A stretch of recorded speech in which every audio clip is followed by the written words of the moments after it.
Ladies and gentlemen, please welcome AEI President Arthur Brooks. Good evening, ladies and gentlemen. It's my pleasure to welcome all of you to the American Enterprise Institute's annual gala. I'm Arthur Brooks, President of AEI. On behalf of our trustees, our Board of Academic Advisors, and our 200 scholars and staff, we're honored to share this evening with you tonight. The evening's festivities are named in honor of the late Irving Kristol, whom many of you knew. He was the great public intellectual and AEI scholar. The Irving Kristol Award, which we will present just a bit later, is AEI's highest intellectual honor. As we begin the program, I'd like to turn the mic over here at the very beginning to Irving's son, Bill, who's a longtime and dear friend of AEI's. He will share a few words about his father's work and legacy. Bill Kristol.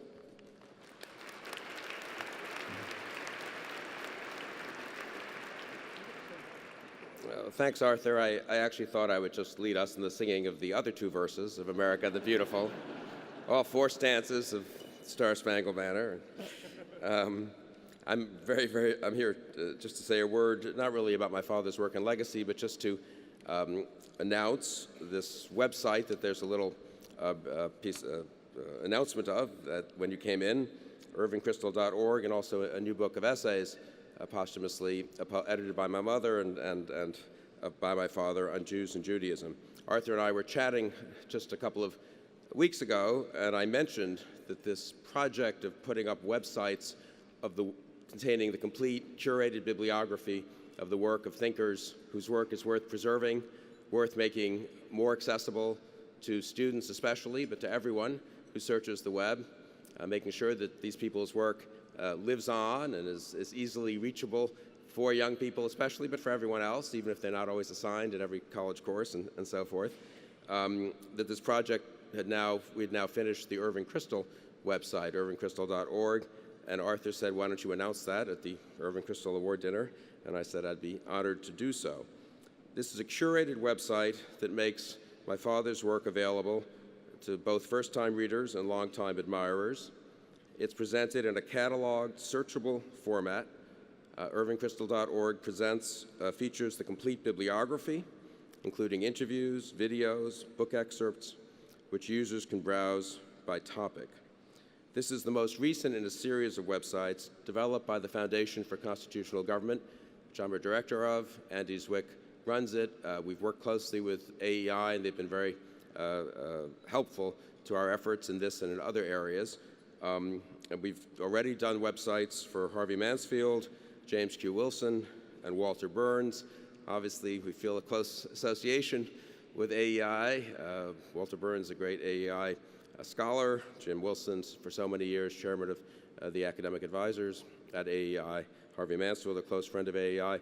More are to come soon, including Leon Cass, Ed Banfield, Martin Diamond, and many others.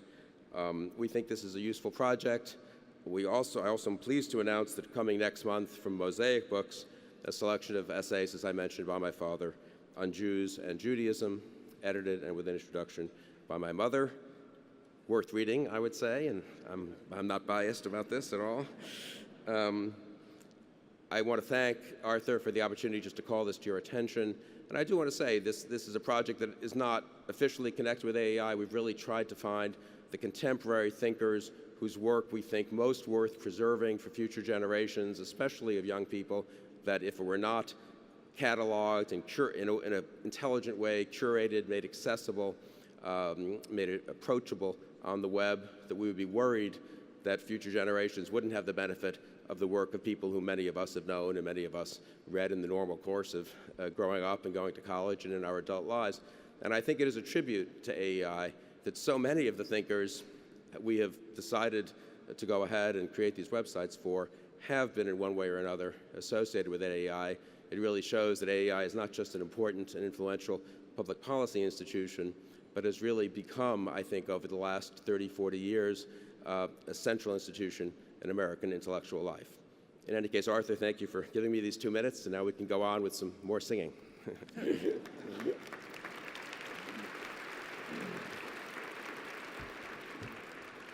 Thank you, Bill. No more singing. It's a thrill every year to see so many of you here together, friends of AEI, celebrating our friendship and the values that we hold so dear. I want to talk just for a few minutes before the main part of our program about what we're really celebrating, which is more than our friendship. It's the miracle that you have brought to the world and the miracle that we're going to continue bringing it together. AEI was started in 1938, 9 years after the onset of the Great Depression. Now, to give you a bit of reference on how different the world is today, 9 years after the Great Depression began, economic growth was at -4%. Contemplate that. That would be like 2017, still at -4% economic growth. We can't even conceive of something like that. Now, the prevailing wisdom of the time from economists around the nation, the elite economists at America's major universities, was that this was an utter failure of capitalism and that the United States would only solve its problems when it inexorably found its way towards scientific socialism. That was the conceit of the time that was rejected by this institution's founders.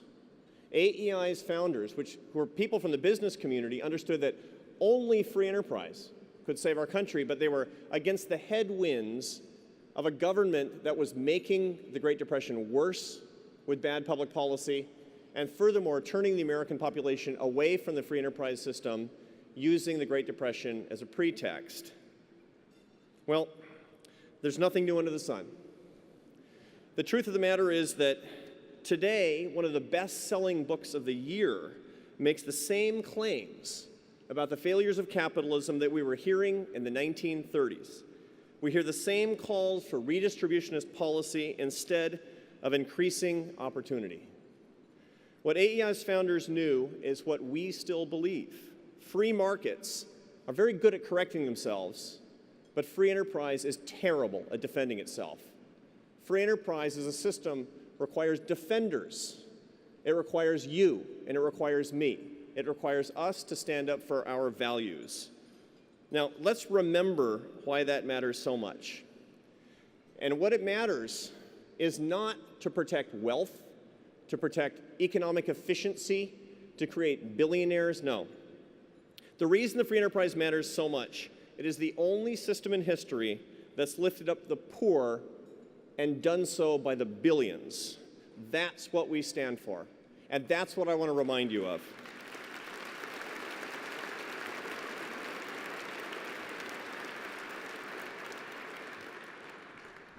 Many of you are more or less my age.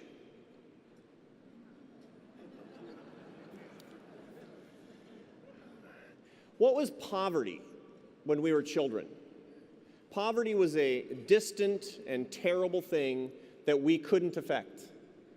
Poverty was a picture in the National Geographic of a child with a distended belly and flies on his face. And you remember what I'm talking about. And all we had to offer was a few prayers, maybe a few pennies. There was nothing that we could do materially to change this set of circumstances. Now, let's think how much the world has changed since 1970. In recent years, there's been a change in the percentage of the world's population living on $1 a day, at starvation level. What has happened? Has it gone up or down? Well, if you ask the whole population in America today, you'll find 67% of Americans think that hunger has gotten worse, that the world is poorer. That's wrong.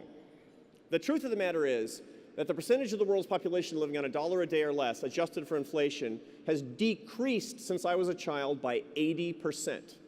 An 80% decline in the world's worst poverty, pulling literally billions of people away from starvation's edge. You have to ask yourself, what did that? What made that possible? Was it the United Nations? Or, it's almost a laugh line in this crowd. Was it the unbelievable success of U.S. foreign aid? Those are good or bad institutions, depending on your point of view. But they're not the answer. They're not the reason that just since 2005, 35% of the world lived in low-income countries, but today it's just 11% of the world. More than 1 billion people have risen to the middle class just since 2005. And we know the reason. It's not a mystery. It's 6 things, my friends. 6 things. Globalization, free trade, property rights, the rule of law, entrepreneurship, and the American military keeping peace in places around the world that have never seen it before.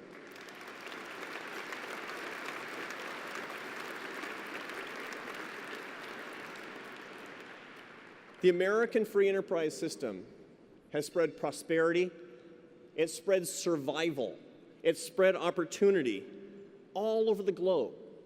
People saw how you live in America and threw off the chains of their poverty and the chains of their tyranny to be more like you. That truly is what you have done for the world. It's your freedom and your willingness to sacrifice your time and your talent and your treasure and even American blood that has saved billions of people from the poverty and tyranny that characterized the whole world until relatively recently. I am deeply thrilled, and I know you are too, to live in this great country. And I am so grateful to AEI's scholars, to AEI's donors, and to you, AEI's friends, for what you have done to keep our nation great and strong by defending our leadership and our free enterprise system. Truly, truly, your support for AEI's work and mission are your gift to our country and our country's gift to the world and a gift to global brotherhood. Thank you for doing this, and God bless you, and God bless America.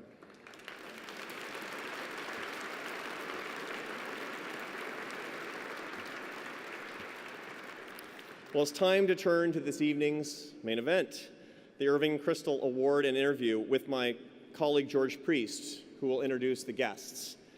For those of you who are new to this event, the Irving Kristol Award, named for the public intellectual and AEI scholar that I talked about a bit earlier, and so did Bill, is our highest intellectual honor.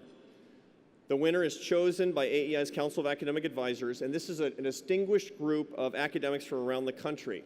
I relied heavily on this body as I consider the intellectual direction of our institute, and this council has contained some of the greatest minds of the 20th and 21st century, from Milton Friedman to James Q. Wilson. Now, as it happens, 2 of our council members passed away this year. Economist Murray Wiedenbaum, and just 2 days ago, Nobel laureate Gary Becker. This week, we also lost a former AEI scholar, economist Murray Foss, who is a friend of many of you as well. AEI, of course, and so do you, we celebrate the legacy of their work, all they did for our institution, and we mourn their passing. To introduce this year's Kristol Award winner, I turn the podium over now to the Council's current chairman, Professor George Priest of Yale Law School. George Priest.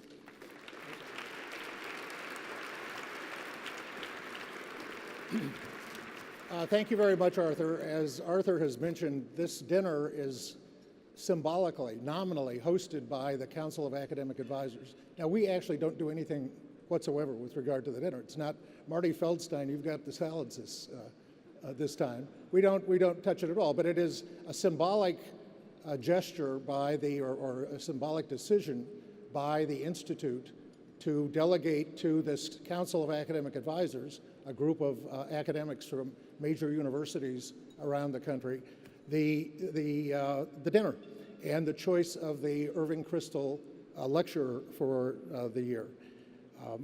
As Arthur mentioned, the Irving Kristol Lecture is the highest honor awarded by the Institute, named for a man we all know of or knew. We're very happy that many of his family are here tonight. You saw Bill Kristol, his son, but his widow, B. Kristol, Gertrude Himmelfarb, my colleague on the council for 18 of her 25 years on the council, is here tonight.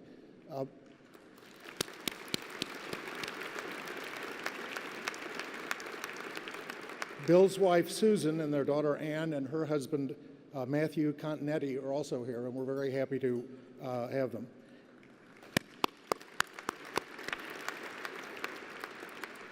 The Kristol lecturer this evening is a recent member of our council, Eugene Fama.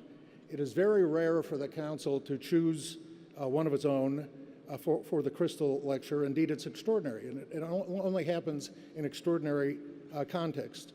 Some years ago, my friend and colleague Marty Feldstein was chosen and delivered a brilliant talk on economic policy, how our country can promote economic growth, how it can reduce unemployment. Regrettably, President Obama and Senator Reid were not able to attend. A few years before that, my predecessor, James Q. Wilson, also gave a brilliant address. Tonight, it's my colleague, Eugene Fama. I can confidently represent to you that that Gene's appointment does not represent nepotism. This past year, he was awarded the Nobel Prize in economics, an award that everyone in economics knew Gene should have received many years before. Gene came to be a member of the council only a few years ago. It's not that he wasn't wanted. None of us really knew that he had an interest in the applied work that the scholars here do. But he came to our attention in a peculiar way. A few years ago, out of the blue, based on no solicitation whatsoever, he made a sizable donation to the Institute. And as Arthur has remarked to me, this shows how great this Institute is, that even our donors win the Nobel Prize. Gene's life and achievement constitute a wonderful AEI story, and actually a wonderful American story, too. Gene's grandparents immigrated to the U.S. from Sicily in the early 1900s, before the United States had adopted immigration policies restricting the entry of Southern Europeans.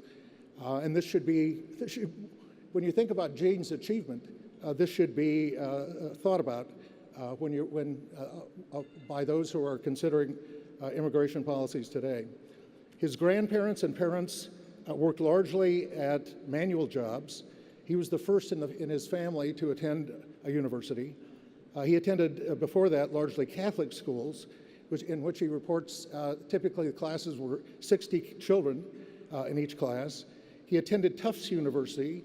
He's written that he was taking courses in Tufts and had an interest in Tufts to be a school teacher, a sports coach. But then he drifted into economics. Gene has described that during his final year of college, he worked for an economics professor who ran a stock market forecasting service. Gene developed a method for predicting stock values, but the method didn't work. So Gene went to graduate school at the University of Chicago to try and improve it. He was taught there by Merton Miller and Miller's co-author, Franco Modigliani, both Nobel Prize winners in finance, and by a variety of other luminaries from the University of Chicago and from MIT. He has brought to the area of finance and to the understanding of asset pricing and the operation of financial markets an extraordinary intelligence, a steel-hardened vigor, and a dedication to empirical research and to understanding how to improve and conduct empirical research that has importantly contributed to how we understand markets and to the image and reputation of Chicago School economics. Tonight we're going to have a conversation between Paul Gigot and Gene, and so I welcome them to the stage now. Gene Fama and Paul Gigot. And thank you, George, for the introduction. It's a great pleasure to be here with the great Professor Fama. And we want to talk a little bit about why he won the Nobel and a few things. But first, I want to start with a practical question. I think it's safe to say that most people in this room have not won a Nobel Prize. What does one do with a Nobel Prize after you've won it? I mean, do you wear it at family reunions? Do you stick it in a drawer? Do you have it in your office? What do you do with it? It weighs about a pound of 18-karat gold, and it's about this thick. So if I wore it around my neck, I'd need a neck operation within 2 months.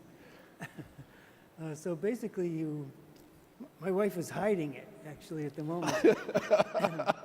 because she's afraid I'll give it to the university. And all the kids have a claim on it, so she won't even tell me where it is. Fabulous. Very shrewd.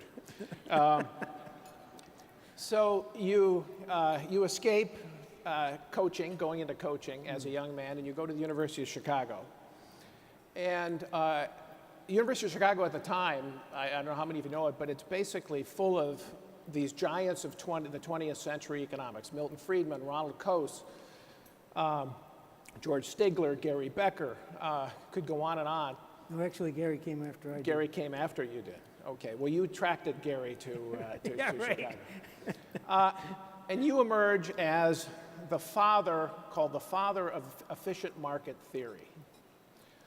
Why don't you, and for this and for the developments later, you won the Nobel. Explain to us what efficient market theory is. What constitutes an efficient market?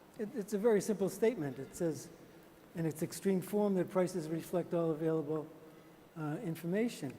Now that's a simple statement, but it's a very difficult statement to test, to submit to data, because there's another piece of the problem. You have to say what the market is trying to do in setting prices. So what that means is you need a companion model of market equilibrium, which is really just a story about what constitutes risk and what's the relation between expected return and risk. And once you say that, then you can test whether the market actually is efficient. So it means that the market at any given time efficiently measures all of the available information about, say, a stock at that time. Yet, efficient market theory also holds that stock prices, for example, are unpredictable. Not quite. Okay. That was the early manifestation of the theory, said prices will follow a random walk. But then we came around to the idea, this is when we started thinking about models of risk and return, we said, well, risk varies through time. People's attitude towards risk varies through time. That's going to give rise to variation through time in what it takes to get people to hold securities. And that's going to create some predictability in returns, which is totally consistent with an efficient market. So Basically what it says is the market will adjust quickly to available information, and that the unexpected parts of returns will be unpredictable. but when markets move based upon new information, and that's quickly incorporated in Right. the efficient understanding Right. of that. There are thousands of studies that document that prices adjust quickly to announcements of corporate events of all sorts. Now, one of the implications of your work in finance has influenced, I think it's something like $7 trillion worth of investment into what's called index funds. Right. Not enough, actually. Not enough. But the implication is basically that no individual, except perhaps with luck, or mostly luck, Right. can outinvest the market. Is that a fair assumption? That's the extreme statement of it. Nobody thinks that's literally true. But there is a simple arithmetic of so-called active management, people that try to beat the market, that says, in aggregate, their abnormal return has to be zero. So the people that are The good... normal return has to be zero? Zero, before costs. Before costs, okay. So after fees and expenses, it has to be negative. It's negative. And that's arithmetic. That's not a high proposition. So what does it mean? It means the really smart ones eat the really dumb ones. That's true generally most of life, actually. But it also means But that, the passive guys are out of the game. They get the efficient market return. and it means that a dumb guy like me, if I want to invest, I should just put my money in an index fund, because there's no other chance that I'm going to be able to hire somebody who's smart enough to make more than what the index fund is doing. And by the way, I'll also pay more for the privilege of investing with him. I don't know anybody who that doesn't hold for, actually. Well, then, Maybe my range of acquaintances isn't broad enough. But but then how do you explain somebody like Warren Buffett, who is supposed to have beat the market for generations? yeah, okay. So that's a different realm. I mean, nobody says that somebody that can add something to a business can't make an unusual return. Now, doing something real, but just, by the way, he says he can only he can only find a company once every few years. That if he had to construct a portfolio of 150 stocks that were underpriced, he wouldn't be able to do it. Now, that's an aside. I could go into a 2-hour discourse on this, but here's the problem in the kind of a example that you gave. You're picking out the winner out of a big tournament. And the problem is thousands of people are in that tournament. And the probability that one guy does well for a long time is very high when thousands of people are playing the game. So it's like saying, what's the probability of flipping 10 heads in a row? It's very low. But if 3,000 people flip 10 coins, you're going to see about 30 times. Maybe that's too high. But you're going to see multiple times that you get 10 heads in a row. So it's not impossible for somebody like Buffett to beat the market because there are millions of investors, and he can do it if he picks the right stocks. Right. It's just that he's an outlier. The problem is you can't tell the difference between luck and skill, because when people hold undiversified portfolios, the range of outcomes that can occur simply by chance is enormous. Right. So a good person who actually has skill may end up in the wrong end of the distribution, and a bad person who doesn't have any skill but is lucky can end up in the high end of the distribution. Did you get a fee for all the $7 trillion that were invested based on your theories? No, I didn't. Settle for the Nobel. There is a competing view about market behavior, as you know very well, and it's associated in part with many people, but one in particular is your co-Nobelist last year, Robert Shiller. Right. And that theory of behavior, if I could, of market... It's not a theory, by the way. Maybe go into that. Yeah. But it's a view of market behavior that says that, in fact, ascribes a bigger role to human psychology. Right. And to sum it up, some people would call it the madness of crowds. There are market panics. Well, that's what they talk about. But that's what they talk about. And his view is that the markets are often irrational and inefficient. And he's propagated this view very assertively. And in fact, you gave competing Nobel lectures. So where is Professor Shiller wrong? Well, I can't absolutely say he's wrong, but the problem is that area of finance is really just an attack on market efficiency. They don't provide an alternative story that I can go out and test. So I ask him continuously, okay, give me your model so I can test it. He won't. Well, but I think he would say, I'll give you a test. It was Black Monday in 1987 when stocks fell 10% in a day. There's a market test of irrational That was behavior. a mistake. No, yeah, but explain that. Definitely. The market makes mistakes in evaluating information.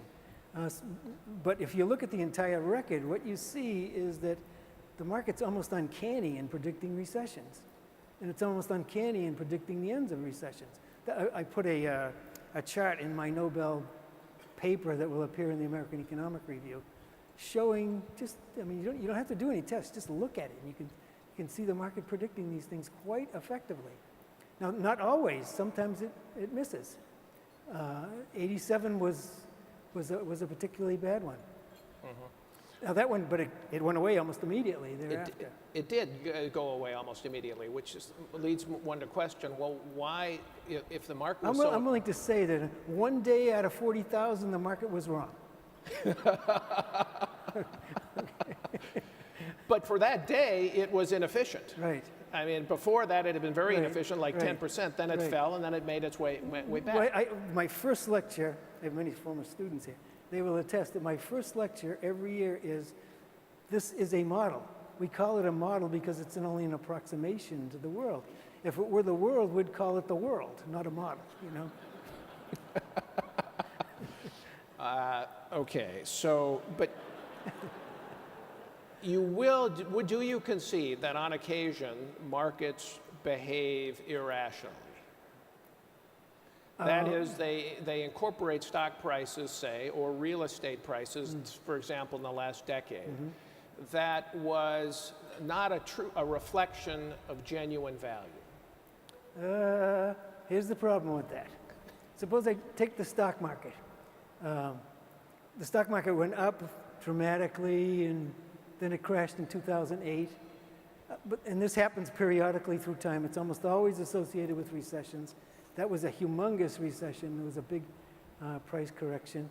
In the 74, 75, there was another big one. And of course, 30 to 32, we had a monster. But all of these are just responses to economic activity. Projections of profitability look bad. People get more risk averse. Both of those things push prices down. There's nothing irrational about that. And over time, the market will give the best reflection of the fundamentals economically. Over time and over short period, in very short periods In a very of time. short period of time. Very short. So you cannot say that there are never bad prices. Of course there are. The problem is I don't think you can identify them. That's the issue. You can't identify when they're bad. So for example, go to Volcker's Irrational Exuberance, right? You mean Greenspan, I think. Right. Sorry, Greenspan. Which was delivered, by the way, the famous phrase. I'm not a big fan of central bankers, so I tend to confuse them.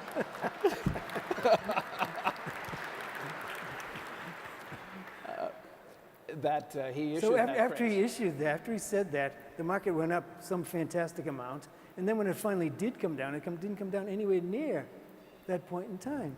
And that's the problem with these so-called bubble episodes. People identify bubbles with 20/20 hindsight, basically. Is there no such thing as an asset bubble? No. Really? Well, There isn't. I don't know, because nobody's ever told me how to test for one. It's always, I know one when I see one, but that doesn't work with me. Well, you know them after you've seen them burst. If all you're saying is that the prices went down, fine. You want to call that a bubble? But it doesn't mean anything to me unless it was a predictable decline.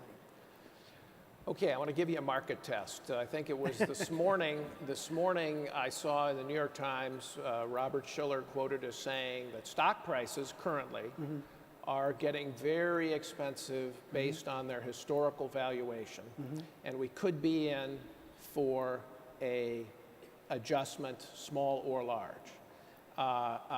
Should we all sell today based I don't on think so. that? You don't think so? No. You don't think so? No. When should we sell? You should sell when you want to consume. After all, you invest to consume. That's the whole point. Oh, not to give it away. That's another form of consumption. So you don't. We may, as far as you know, we are not in the stock market is not currently overpriced or in a bubble. No, I don't think anybody can tell that. Prices are high, pretty high relative to earnings, but that's been going on that started in 1980. It's been progressively going on more or less since that time. Okay. So let's shift to the real economy, not asset prices, but the economy. And we're living in this era post-financial crisis, post-Great Recession.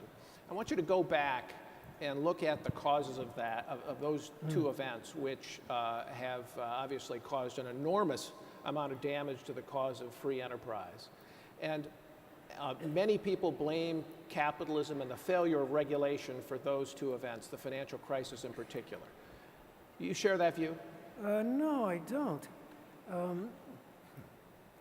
The financial crisis, to the extent that was due to what was going on in housing, that was an outgrowth of government policy from the beginning from the early 1990s, where the government successively tried to make housing more available to people who wouldn't have qualified in the past. And then you get a big recession, and all of a sudden there are lots of people that can't pay their mortgages. I don't think that was a failure of finance. I think it was basically a failure of government policy. And by the way, You can applaud. everybody wants to blame that period on finance, but the problem is the financial markets always lead real activity.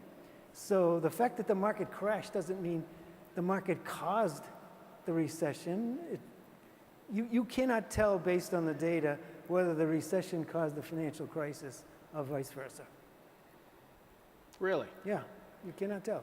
Timing doesn't mean anything because finance always precedes real activity. So if the government had, say, not intervened to bail Yeah, out Bear right. Stearns, had not taken over Fannie and Right. Freddie, had not done the various things it did, Right.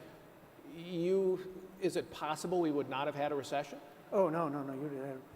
The recession, I think, was already in the works. The fact that people were defaulting on their mortgages, people don't wake up in the morning and walk away from their houses, you know. Usually it's because they can't make the payments. So I think we were already headed into a recession at that point. Now, we'll never know. I said at the time, boy, it would be a nice experiment just to let these guys fail, because failure doesn't mean that the assets go away. Right. Temporarily, they might have depressed prices, but eventually they'll get purchased by other people and be put back into play. Now, no government, Republican, Democrat, or otherwise, will ever let that happen. The inclination is always to bail. Right. In bad circumstances, the inclination is always to bail. But what really came out of that period that really bugs me as the worst possible perversion of capitalism is the whole idea of too big to fail. That somehow has to get taken off the table.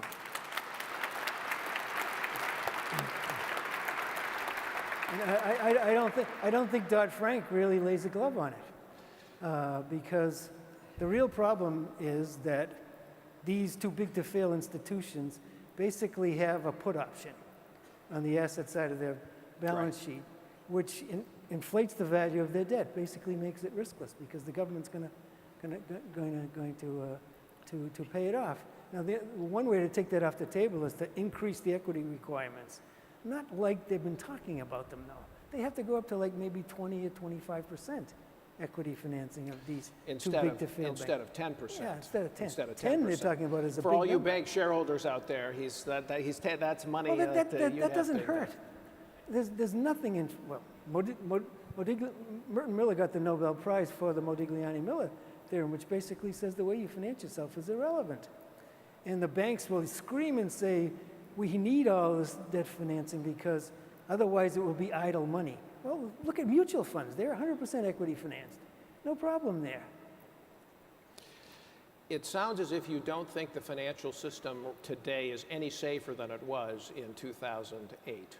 Or would you say it is? If we had another recession like the one we've just had, you probably would again face the same problems.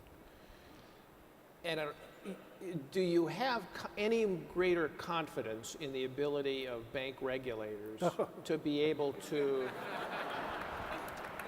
There's a softball for you.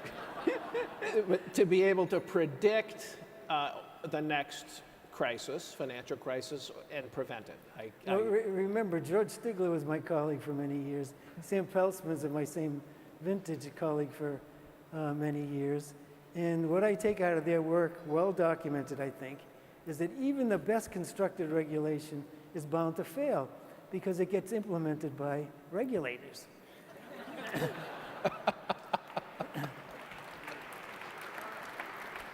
And you know, there is this capture theory which is well documented. That Regulatory capture. Regulatory capture that says eventually the regulators get captured by the people that they regulate.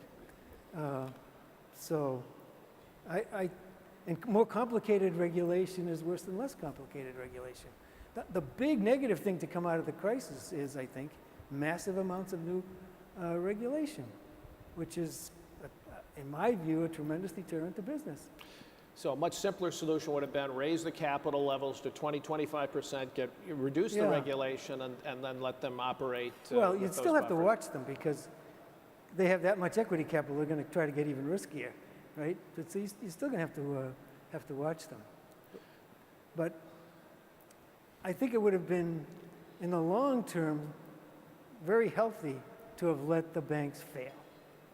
Now, there would have been a lot of short-term pain associated with that, but what you would have found after that is too big to fail wouldn't be an issue anymore. We wouldn't have the perversion of the financial system that we've come to basically live with.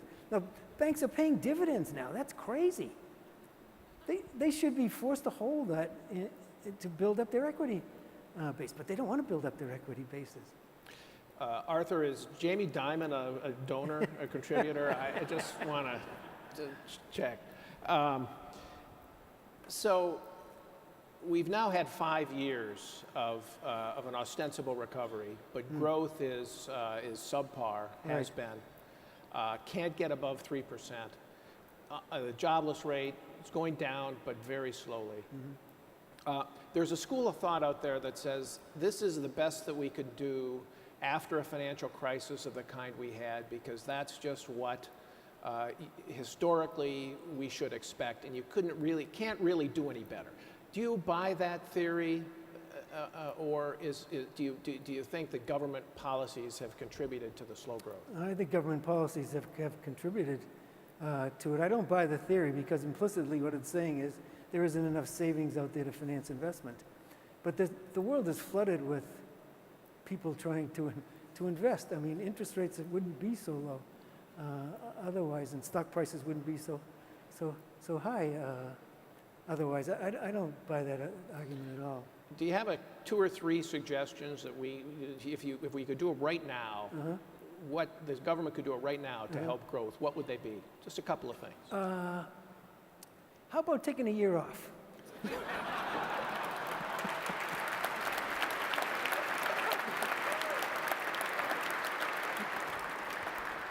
Oh, wait a minute. Suppose we close one department at a time.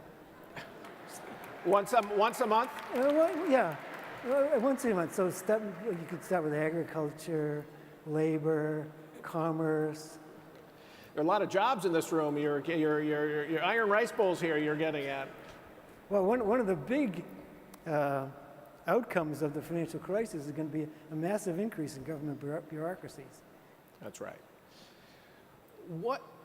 What could those of us who believe in economic liberty and in the cause, what could we do better to promote it and to make sure that that we come out of this period with a revived economy, renewed public support for liberty and economic freedom and policies?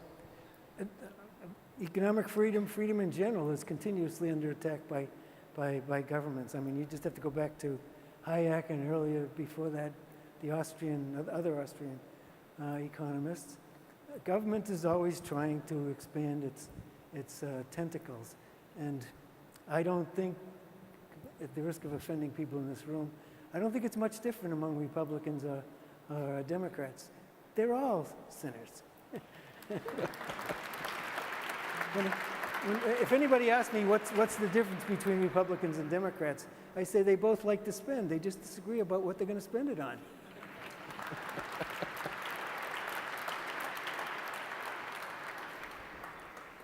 So what could we do?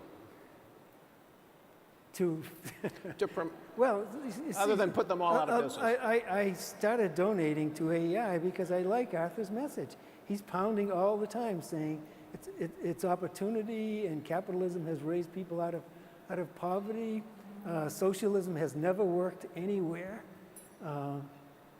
But somehow people have very short attention spans with respect to that issue. So I think we have to keep at it.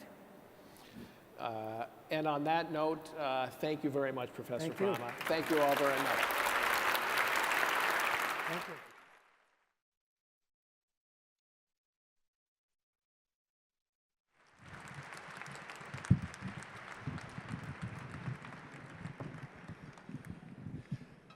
I have just one word to say besides endorsing Professor Fama's idea that donating to the American Enterprise Institute is a singular act of protecting liberty.